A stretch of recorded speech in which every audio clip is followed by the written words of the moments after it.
Hello students, welcome to my channel we will win victory classes. कैसे हैं आप सब? कैसी चल रही है आपकी स्टडीज़? कमेंट करके बताइए कैसा लग रहा है आपको डायरेक्टली एनसीईआरटी बुक से पढ़ना। ओके, मुझे प्लीज़ फीडबैक ज़रूर दिया करिए कमेंट सेक्शन में। वीडियोस को लाइक शेयर करिए। कोई भी डाउट हो तो वो भी मुझे कमेंट करके बताइए। आपका फीडबैक वो भी मुझे कमेंट करके आप बताइए, ठीक है? तो कंटिन्यू करेंगे अपने लेसन को और आज हमें देखना है 1.7 जो कि है ऑक्यूपेशनल स्ट्रक्चर। तो पहले हम जानेंगे क्या होता है ऑक्यूपेशनल स्ट्रक्चर। तो किसी भी इकनॉमी में जो वर्किंग पॉपुलेशन है वो 3 सेक्टर से अर्न करती है: primary, secondary and tertiary. Basic 3 sectors main important sectors होते हैं। तो प्राइमरी सेक्टर में क्या होता है? प्राइमरी सेक्टर में सारी एक्सट्रैक्शन एक्टिविटीज़ होती हैं जहाँ पर रॉ मटेरियल का एक्सट्रैक्शन होता है, जैसे कि एग्रीकल्चर हो गया, है ना, माइनिंग हो गया, पोल्ट्री हो गया। ये सारा ऐसे एरियाज हैं जहाँ से एक्सट्रैक्शन एक्टिविटीज़ होती हैं, रॉ मटेरियल को एक्सट्रैक्ट किया जाता है। उसे हम प्राइमरी इंडस्ट्रीज़ या प्राइमरी सेक्टर बोलते हैं। तो हमारा एग्रीकल्चर, आप कह सकते हैं हमारे देश में मोस्टली हम प्राइमरी सेक्टर पे डिपेंडेंट है। Working population, percentage of working population highly dependent on primary sector, right? Secondary sector वो सेक्टर है जहाँ पर इंडस्ट्रीज होती हैं, मीन्स मैन्युफैक्चरिंग होता है। मैन्युफैक्चरिंग इंडस्ट्री क्या करती है? Convert raw material into final product, ठीक है? तो इसके अंदर सारी मैन्युफैक्चरिंग इंडस्ट्रीज होती हैं जो रॉ मटेरियल यूज़ कर प्राइमरी से जो रॉ मटेरियल लिया उसको फाइनल प्रोडक्ट में बदलती हैं, फिनिश प्रोडक्ट में बदलती हैं। और टर्शरी हमारी वो होती है जहाँ पर सर्विस सेक्टर होता है हमारा, ठीक है? कौन सा सेक्टर? Service sector. और support services, auxiliaries to trade, means जो ट्रेड होता है उसको सपोर्ट सर्विसेज प्रोवाइड एरिया होता है यहाँ पर, जैसे कि transport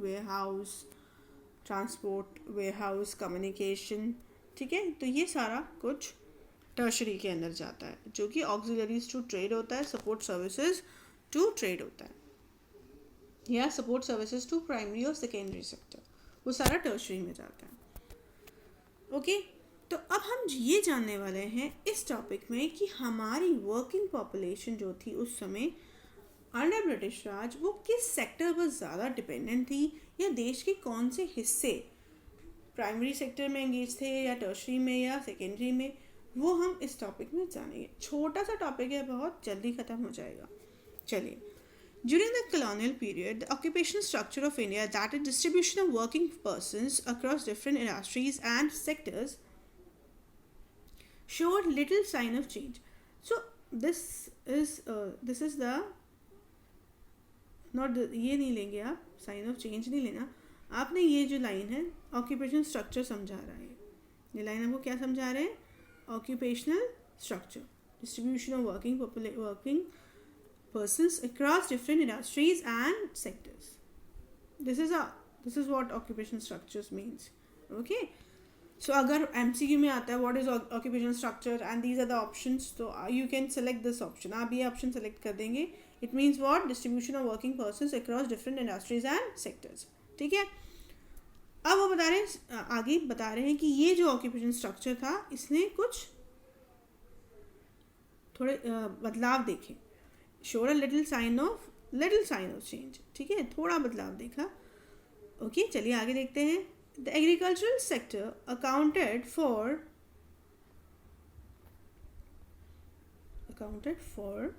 a largest share of workforce which usually remained at a high of 70 to 75%.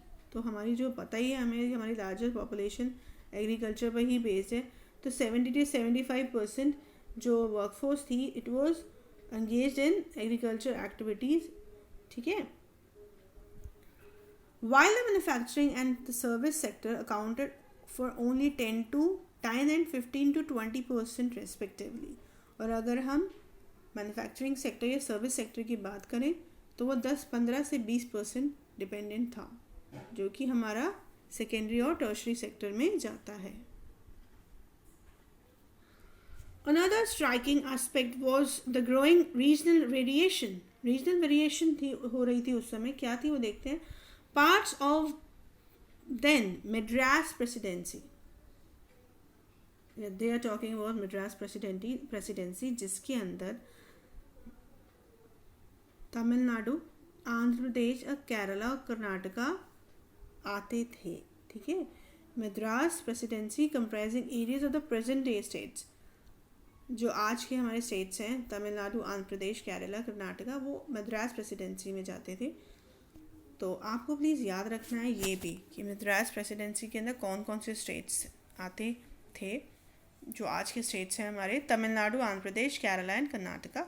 उसके साथ साथ Bombay and Bengal witnessed a decline in the dependence of the workforce on the agriculture sector with a commensurate increase in the manufacturing and service sector.